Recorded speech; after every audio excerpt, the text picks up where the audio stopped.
வணக்கம். ப்ரெமி கிச்சனுக்கு உங்களை வரவேற்கிறேன். இன்றைக்கி நம்ம ஒரு சுவையான, டேஸ்டியான, ரொம்ப ஹெல்த்தியான ஒரு புதினா துவையல் செய்ய போகிறோம். புதினாவை முதல்ல க்ளீன் பண்ணி இந்த மாதிரி வச்சுக்கோங்க. இல்லை அந்த தண்டெல்லாம் எடுத்துகிட்டு குப்பையெல்லாம் இல்லாமல், அழுக்கெல்லாம் இல்லாமல், வாடி போனது வதங்கி போனதெல்லாம் தூக்கி போட்டுட்டு இப்படி க்ளீன் பண்ணி கழுகி வச்சுக்கோங்க. ஒரு ஸ்பூன் உளுத்தம்பருப்பு எடுத்துக்கங்க. ஒரு 3 காஞ்ச மிளகாய் எடுத்துங்க. ஒரு நெல்லிக்காய் அளவு போதும். சின்ன நெல்லிக்காய் அளவு புளி எடுத்துக்கங்க. ஒரு சின்ன இவ்வளோ துண்டு போதும். இவ்வளோ துண்டில் இஞ்சி எடுத்துக்கங்க. ஒரு 4-5 பல் பூண்டு எடுத்துக்கங்க. கொஞ்சம் தேங்காய் எடுத்துங்க. அவ்வளோதான். 2 சில்லு தேங்காய் தான். தேங்காயெலாம் அதிகம் எடுக்கக்கூடாது. இந்த துவையலுக்கு எப்படின்னா, தேங்காய், பருப்பு இதெல்லாம் நம்ம அதிகமாக சேர்த்துட்டோன்னா அந்த புதினாவோடைய டேஸ்ட்டே அடிச்சிடும். புதினாவோட வாசனை இல்லாமல் போயிடும். அதனால் ஒரு ஸ்பூன் உளுத்தம்பருப்பு போதும். ஒரு 2 சில்லு தேங்காய் போதும். நான் ஒரு 3 இல்லைனா கொஞ்சம் காரம் வேணும்னா ஒரு 4 காஞ்ச மிளகாய் எடுத்துக்கங்க. அவ்வளோதான். நெல்லிக்காய் அளவு தான் புளி எடுத்துக்கணும். ஒரு சின்ன துண்டு இஞ்சி, ஒரு 4 பல் பூண்டு. இந்த மாதிரி கரெக்டாக நீங்கள் எடுத்துக்கிட்டிங்கன்னா உங்கள் துவையல் ரொம்ப டேஸ்ட்டாக இருக்கும். அப்போ இது எடுத்துக்கிற பொருளோட அளவு.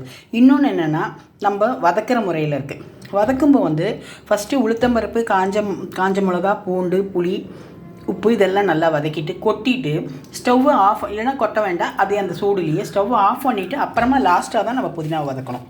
புதினாவை நல்லா வதக்கி கருகருன்னு ஆக்கிடக்கூடாது. கருகருன்னு ஆக்கிட்டிங்கன்னா அந்த புதினா துவையல் மருந்து வாசனை வரும். புதினா ஸ்டவ் ஆஃப் பண்ணிவிட்டு அந்த கடாயோட சூட்டில் சும்மா வதங்கணும். லைட்டாக வதங்கினா போதும். புதினா பச்சைத்தன்மை போகாமல் லைட்டாக வதங்கினா போதும். அப்படி வதக்குனீங்கன்னா தான் புதினா துவையல் உங்களுக்கு டேஸ்ட்டாக இருக்கும், வாசனையாக இருக்கும். நல்லா கருகருன்னு நீங்கள் நல்லா எண்ணெயில் வதக்கிட்டிங்கன்னா, அந்த கடாயில் போட்டு நல்லா வதக்கிட்டிங்கன்னா அது ஒரு மருந்து வாசனை வரும். அதே மாதிரி இந்த பருப்பு, தேங்காய் எல்லாமே கொஞ்சம் தான் எடுக்கணும். அப்போ தான் அந்த புதினாவுடைய உண்மையான வாசனைத்தன்மை நமக்கு கிடைக்கும். அதனால் இந்த மாதிரி மெத்தடில் நீங்கள் பொருளெல்லாம் ரெடி பண்ணிட்டீங்கன்னா உங்கள் புதினா துவையல் ரொம்ப டேஸ்ட்டாக இருக்கும். இப்போ நான் வதக்கிட்டு உங்களுக்கு காட்டுறேன். இப்போது நமக்கு இந்த குட்டி கடாய் சூடாகிட்டுருக்கு. எண்ணெயும் அதே மாதிரி கொஞ்சமாக தான் விடணும். அதிகமாக எண்ணெய் விடக்கூடாது. ஒரு சொட்டு எண்ணெய் தான் விடணும். கடாய் சூடாகட்டும், எண்ணெய் சூடாகட்டும். கடாய் சூடாகிடுச்சு. இப்போ நம்ம இந்த 3 காஞ்ச மிளகா போட்டுப்போம், புளி போட்டுப்போம். அது கொஞ்சம் லைட்டாக வதங்கட்டும். ஏன்னா மிளகா வதங்க கொஞ்சம் நேரம் எடுக்கும். அதனால் மிளகா ஆனால் கருகி போயிடக்கூடாது. ரெட்டிஷாகவே இருக்கணும். பார்த்து வதக்கணும். இது வதக்கிறதுல தான் இருக்குது இந்த சட்னியோட டேஸ்ட்டே.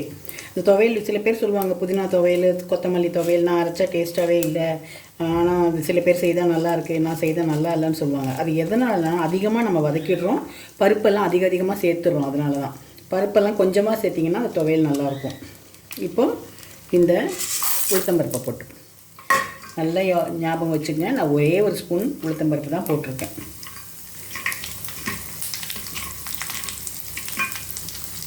இப்போ இது வதங்கட்டும். அதுக்குள்ளே நம்ம பூண்டும் இஞ்சியும் ரெடி பண்ணி வச்சுப்போம், கையில் எடுத்து வச்சுப்போம். அது கொஞ்சம் பாதி வதங்கினோடனே அதை போட்டுடலாம். பூண்டு இஞ்சி போட்டுட்டோம். கருகிடக்கூடாது. ஸ்டவ்வை சிம்மில் வச்சுக்கோங்க.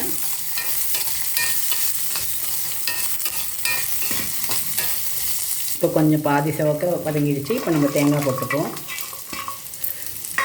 ஸ்டவ்வை சிம்மிலே வச்சு பண்ணுங்கள், அப்போ தான் கருகாமல் இருக்கும். தேங்காயும் சும்மா லைட்டாக சூடானா போதும். அப்படியே இதுக்கு தேவையான அளவு உப்பு போட்டுப்போம். இப்போல்லாம் கம்மியாகவே போட்டுக்குங்க. கொஞ்சம் தேங்காய் வதங்கட்டும். தேங்காய், பூண்டு, இஞ்சி வதங்கட்டும். அப்புறம் இது அரைக்கிறதுலேயும் குறைன்னு தான் அரைக்கணும். ரொம்ப பேஸ்ட்டாக மருதாணி மாதிரி அரைச்சிட்டோன்னா அந்த துவையலோட டேஸ்ட்டு நல்லா இருக்காது. இப்போ ஸ்டவ் ஆஃப் பண்ணிவிடுவோம். ஏன்னா பருப்பு நல்லா செவக்க வதங்கிடுச்சு. இதுக்கு மேலே ஆனால் கரிஞ்சு போயிடும். ஸ்டவ்வை ஆஃப் பண்ணிவிட்டு இந்த க்ளீன் பண்ணி வச்சுருக்க புதினாவை போட்டுடணும். ஸ்டவ்வை ஆஃப் பண்ணிவிட்டு தான் புதினாவை போடணும். புதினாவை போட்டு ஹை ஃப்ளேமில் வச்சு நல்லா வரன்னு வதக்கக்கூடாது. வதக்குனிங்கன்னா துவையல் நல்லா இருக்காது. அந்த சூடுலேயே இது வதங்கிடும். அப்போ தான் இந்த பச்சைத்தன்மை போகாமல் இருக்கும். அந்த வாசனையும் நமக்கு அப்படியே இருக்கும். நிறைய பேர் பண்ணுற தப்பு அதுதான். புதினாவை நல்லா கருப்பாக வதக்கிடுவீங்க. வதக்கிட்டிங்கன்னா இந்த துவையல் டேஸ்ட்டாகவே இருக்காது. இப்படியே நம்ம வதக்கிட்டோம்னா அது அப்படியே அந்த சூடுலேயே பாருங்கள் வதங்கிடுது. நம்ம ஸ்டவ் ஆன் பண்ணவே இல்லை, ஆஃப் பண்ணி தான் வச்சுருக்கோம். அந்த கடாயோட சூடுலேயே அந்த புதினா வதங்கிடும். புதினாவோட கலர் போகாமல் இருக்குது பாருங்கள். அப்படியே இருக்குது அந்த பச்சை கலர். அப்போ தான் துவையல் டேஸ்ட்டாக இருக்கும். இப்போ நம்ம இதை குறைன்னு தான் அரைக்கணும். ரொம்ப பேஸ்ட்டாக மருதாணி மாதிரி அரைக்கக்கூடாது. குறைன்னு அரைச்சா தான் துவையல் எல்லாமே டேஸ்ட்டாக இருக்கும். இப்போ அந்த சூடுலேயே அப்படியே இருக்கட்டும். ஆறுன அப்புறமா நம்ம மிக்சியில் போட்டு அரைச்சிட்டு காட்டலாம்.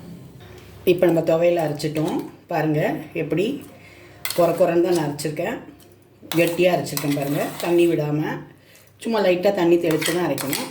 ஏன்னா புதினாலே கொஞ்சம் தண்ணி இருக்கும். இப்படி அரைச்சி வச்சிங்கன்னா உங்களுக்கு புதினா துவையல் ரொம்ப டேஸ்ட்டாக இருக்கும்.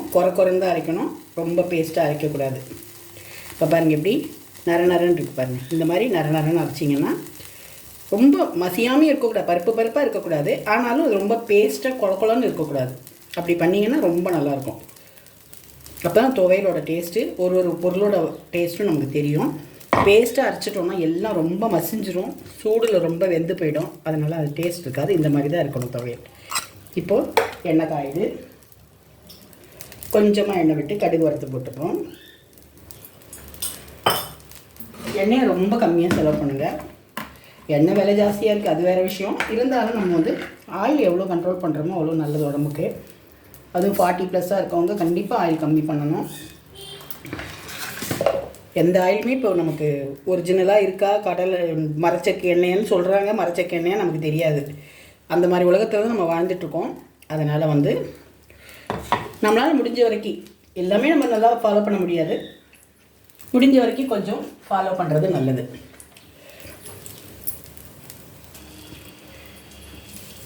ஃபீவர்லாம் வந்து டேஸ்ட்டே தெரியாமல் நாக்கெல்லாம் மரத்து போய் ஒரு மாதிரி கசப்பாக இருக்கவங்களுக்கு இந்த புதினா துவையல் பண்ணி கொடுத்தீங்கன்னா, ஒரு ரசம் வச்சு புதினா துவையல் கொடுத்தீங்கன்னா அவங்களுக்கு நல்ல டேஸ்ட்டெல்லாம் நல்லா தெரிய ஆரம்பிக்கும், நல்லா சாப்பிட ஆரம்பிப்பாங்க. உடம்புக்கும் நல்லது, ஹெல்த்தியாக இருக்கும். சாதமும் நல்லா சாப்பிடுவாங்க.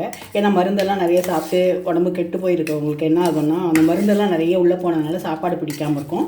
அவங்களுக்கு இந்த மாதிரி நீங்கள் துவையல் அரைச்சி ஒரு ரசம் வச்சு கொடுத்தீங்கன்னா ரொம்ப நல்லா சாப்பிடுவாங்க. இந்த மாதிரி புதினா துவையலை எல்லோரும் ட்ரை பண்ணி பாருங்கள்.